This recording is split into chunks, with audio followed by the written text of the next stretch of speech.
ಇಲ್ಲಿವರೆಗೂ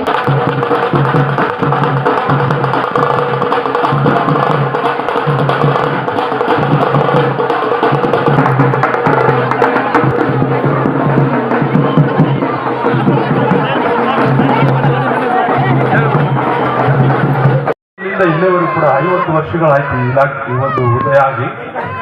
ಈ ನಿಟ್ಟಿನಲ್ಲಿ ನಮ್ಮ ಇಲಾಖೆಯ ಸಚಿವರು ಅನೇಕ ಯೋಜನೆಗಳನ್ನ 65% ಜನಗಳಿಗೆ ಮುಟ್ಟುವಂತ ಯೋಜನೆಗಳನ್ನ ಯಾವ್ದಾದ್ರು ಇಲಾಖೆ ಕೊಡ್ತಾ ಇದೆ ಅಂದ್ರೆ ಅದು ಮಹಿಳಾ ಮತ್ತು ಮಕ್ಕಳ ಅಭಿವೃದ್ಧಿ ಇಲಾಖೆ ಮಾತ್ರ. ಬಹುಶಃ ಎಲ್ಲ ಯಶಸ್ವಿ ಹಿಂದೆ ಒಂದು ಪಿಲ್ಲರ್ಸ್ ಆಗಿರ್ತಕ್ಕಂಥ ನೆಚ್ಚಿನ ಕಾರ್ಯಕರ್ತೆಯರು ಮತ್ತು ಸಾಹಿತ್ಯರು ದುಡಿತಿರ್ತಕ್ಕಂಥದ್ದು.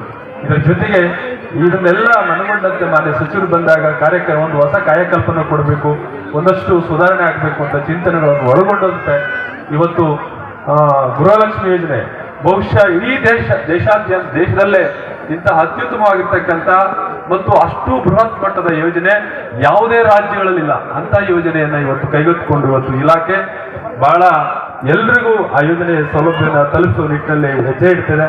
ಇದಕ್ಕೆ ಮಾನ್ಯ ಸಚಿವರು ಅದಕ್ಕೆ ಸಾಕ್ಷಿ ಅಂತ ಹೇಳಿದ್ರೆ ತಪ್ಪಾಗಲಾರದು. ಆ ಹಿನ್ನೆಲೆಯ ಜೊತೆಗೆ ಹೊಸದನ್ನ ಏನಾದರೂ ಮಾಡಬೇಕು, ನಮ್ಮ ಮಹಿಳೆಯರಿಗೆ ಗೃಹಲಕ್ಷ್ಮಿ ಯೋಜನೆಯ ಸೌಲಭ್ಯನ ಪಡ್ಕೊಂಡಿರ್ತಕ್ಕಂಥ ಎಲ್ಲ ಮಹಿಳೆಯರಿಗೆ ಬ್ಯಾಂಕ್ ಅನ್ನ ಕಟ್ಕೊಡ್ಬೇಕು.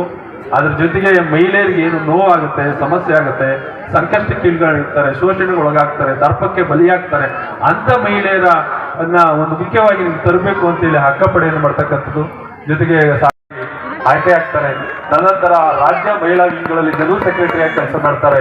ತದನಂತರ ರಾಜ್ಯ ಮಹಿಳಾ ಘಟಕದ ಅಧ್ಯಕ್ಷರಾಗಿ 2013ರಲ್ಲಿ ಖಾನಾಪುರ ಅವ್ರ ಮೂಲ ತಾಲೂಕಾಗಿದ್ರು ಕೂಡ ಬೆಳಗಾವಿ ಜಿಲ್ಲೆ ಗ್ರಾಮಾಂತರ ತಾಲೂಕಲ್ಲಿ ಸ್ಪರ್ಧೆ ಮಾಡ್ತಾರೆ, ಪರಾಭವಗೊಳ್ತಾರೆ. 2014ರಲ್ಲಿ ಲೋಕಸಭೆಗೆ ಸ್ಪರ್ಧೆ ಮಾಡ್ತಾರೆ, ಪರಾಭವಗೊಳ್ತಾರೆ. ಆದ್ರೆ ಅವರ ಒಂದಾಗಿಲ್ಲ, ಮಹಿಳೆಯರ ಸಂಘಟನೆ ಮಾಡ್ತಾ ಮತ್ತೆ 2019ರಲ್ಲಿ ಶಾಸಕಿಯಾಗಿ ಆಯ್ಕೆ ಆಗ್ತಾರೆ. ಮತ್ತೆ 2023ರಲ್ಲೂ ಕೂಡ ಶಾಸಕಿಯಾಗಿ ಆಯ್ಕೆ ಆಗ್ತಾರೆ. ಜೊತೆಗೆ ಮಹಿಳಾ ಮತ್ತು ಮಕ್ಕಳ ಅಭಿವೃದ್ಧಿ ಇಲಾಖೆ ಅಂತ ದೊಡ್ಡ ಇಲಾಖೆ, ವಿಕಲಚೇತನ ಹಿರಿಯ ನಾಗರಿಕರ ಸಬಲೀಕರಣ ಇಲಾಖೆಯನ್ನ ಅವರು ಒಂದು ಮುನ್ನಡೆಸುವ ರೀತಿ ಮತ್ತೆ ಅದನ್ನ ಸುಧಾರಿಸುವಂತ ನಿಟ್ಟಿನಲ್ಲಿ ಬಹುಶಃ ಎಲ್ಲಾ ರೀತಿಯಲ್ಲೂ ಶ್ರಮಿಸ್ತಿದ್ದಾರೆ. ಹಾಗಾಗಿ ಈ ಒಂದು ಕಾರ್ಯಕ್ರಮಕ್ಕೆ ಆಗಮಿಸಿರುವಂತ ನಿಮ್ಮೆಲ್ಲರ ಪ್ರೀತಿಗೆ ಪಾತ್ರವಾಗಿರ್ತಕ್ಕಂಥ ಮೈಗೂಡಿಸಿಕೊಂಡಿರುವಂತವ್ರು, ಜನಸಾಮಾನ್ಯರಿಗೆ ಸ್ಪಂದನೆ ಕೊಡ್ತಕ್ಕಂಥವ್ರು ಜ್ಯೋತಿ ಗಣೇಶ್ ಸಾಹೇಬ್ ನಮ್ಮ ನಿಮ್ಮೆಲ್ಲರ ಪರವಾಗಿ ಹೃತ್ಪೂರ್ವಕವಾಗಿರ್ತಕ್ಕಂಥ ಸ್ವಾಗತ ಬಯಸ್ತಾನೆ. ಹಾಗೆ ಎಲ್ಲ ಜಿಲ್ಲಾ ಮಟ್ಟದ ಅಧಿಕಾರಿಗಳನ್ನ ಅವರ ಕೆಲಸ ತಗೊಳ್ಳೋ ಪಕ್ಷದ ಕಾರ್ಯಕರ್ತರಾಗಿ ಅವರು ಕೂಡ ಇದ್ದಾರೆ. ಅವರು ಕೂಡ ಇವಾಗ ಸ್ವಾಗತ ಬಯಸ್ತಾರೆ.